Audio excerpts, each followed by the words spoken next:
Всем привет! Вы на канале Pigeon Polly, и сегодня мы будем с вами заниматься очень интересным делом. Для продолжения истории Полли и для такого более творческого подхода к этому процессу, для развития своих творческих навыков, я решила воспользоваться техникой, о которой узнала из интернета.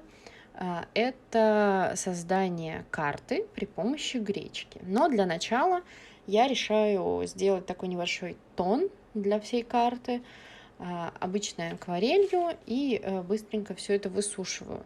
Все эти размытия тоже пойдут нам на пользу, потому что покажут основные какие-то тоже моменты на карте. Далее я эту карту складываю, и еще раз складываю, и еще раз складываю. У меня идея в том, чтобы сделать эту карту довольно старой, состарить ее, такой потертой, возможно, местами, и снова мы ее складываем поэтому. И многие какие-то решения, которые я принимала в процессе создания этой карты, они были абсолютно спонтанными. И ничего я не планировала такого делать, просто вот делала как вот есть. И сейчас я буду играться с огнем. Дети, пожалуйста, отойдите от экранов. И неспроста у меня здесь стоит стаканчик с водой, поэтому, да, будьте очень аккуратны. У меня в какой-то момент все вышло из-под контроля, и посередине, ну не посередине, ближе к краю, появится отверстие, потому что я слишком долго держала зажигалку.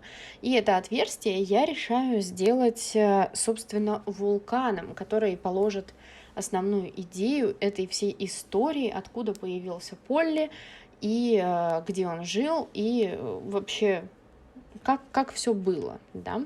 Ну и, собственно, сама идея творческого подхода здесь в том, что мы рассыпаем гречку. С нуля просто нарисовать карту довольно сложно, придумать, чтобы она была интересная, поэтому мы просто начинаем возить пальцем, и после этого, когда вот мы отделяем какие-то моменты, даже не задумываясь, что это будет суша, вода, неважно, просто что-то там пальцем рисуем. И теперь карандашиком начинаем придумывать сушу и, возможно, реки какие-то или озера и так далее. И вот просто обводим все, что видим. Где-то можно подкорректировать уже на этом этапе, где мы видим, что вот удачнее будет там завернуть в какую-то другую сторону. Все это еще можно будет доработать. Единственное, я скажу сразу, что если стираете акварель, она стирается. Вот. Ну и убираем лишнее сразу, чтобы удобнее было обводить какие-то моменты. Вот. Добавляем небольшие островки, полуострова, внутренние озера. И на самом деле очень полезно в этом процессе посмотреть, повдохновляться у других каких-то карт. Вот, например, «Роза ветров» я придумала рисовать, когда смотрела чужие карты тоже созданные. Здесь я решаю заштриховать всю землю для того, чтобы понимать, где что находится, потому что немножко путалась в этих вот ходах, тонких реках и так далее. Вот, я решаю всю эту историю заштриховать. Вы это видео, кстати, смотрите, где-то оно будет идти 10 минут. По факту все от самого начала до конца заняло где-то 5-6 часов. То есть я села и начала делать, и через 5-6 часов закончила. И это на самом деле был очень крутой опыт, мне очень понравилось. Я думаю, что мы продолжим историю Полли и продумаем какие-то еще интересные штуки, не только карту. Может быть, придумаем историю более подробно. Ну и в будущем, конечно, не буду все карты раскрывать, есть много разных идей, как это все раскрутить. Далее я придумала, что будет 3 материка, которые отделились в процессе катастрофы.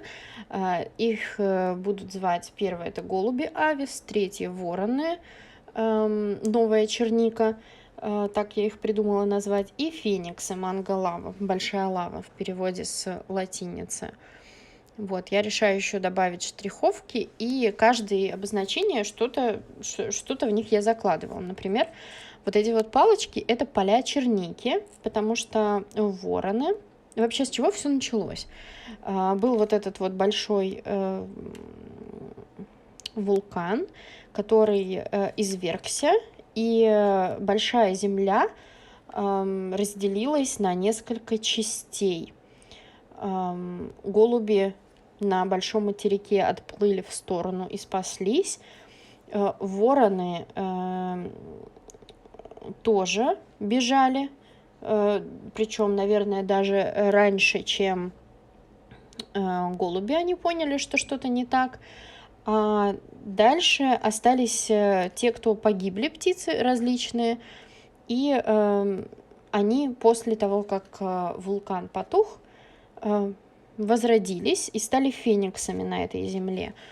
Так вот я придумала. Может быть, где-то что-то не до конца продумано, но вот все это было в таком вот процессе творческого порыва, скажем так.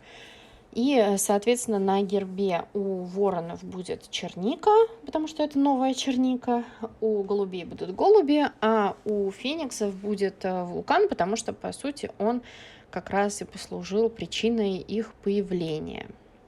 Вот. Эти народы между собой, в принципе, живут довольно-таки дружно.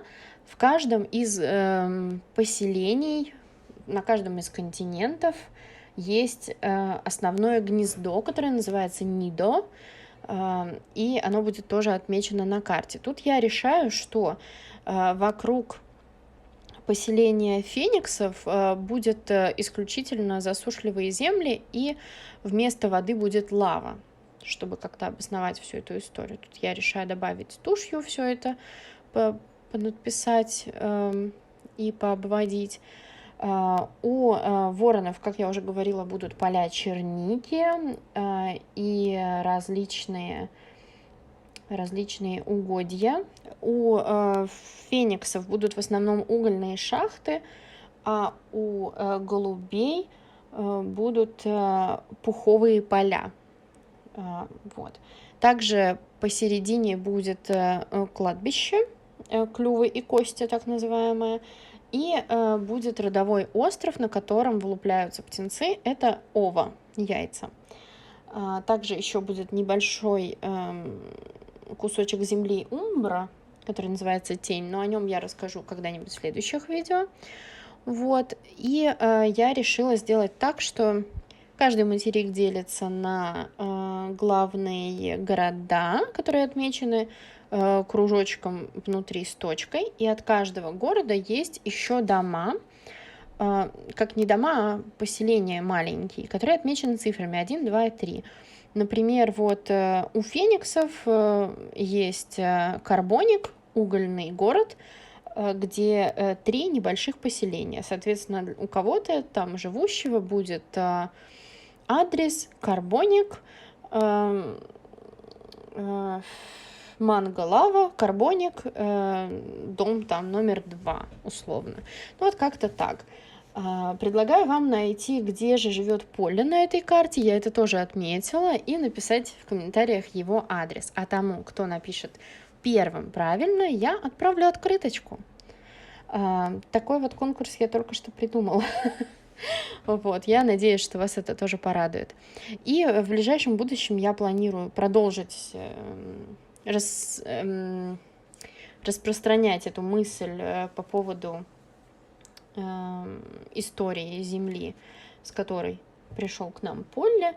Может быть, придумаю какие-то небольшие исторические факты, пропишу это, и вы сможете с этим ознакомиться. Я думаю, что я размещу какой-нибудь раздел на сайте, который тоже в комментариях, не в комментариях, в описании к видео. И если вам это интересно, напишите мне об этом в комментариях, чтобы я понимала, что не только для себя это делаю, может быть, кому-то тоже любопытно. Может быть, у вас есть какие-то идеи по поводу чего-то, что мы можем также придумать относительно вот этого вот целого мира, можно сказать. На этом я говорю вам спасибо. Спасибо за лайк, за комментарий, за подписку. И до новых встреч!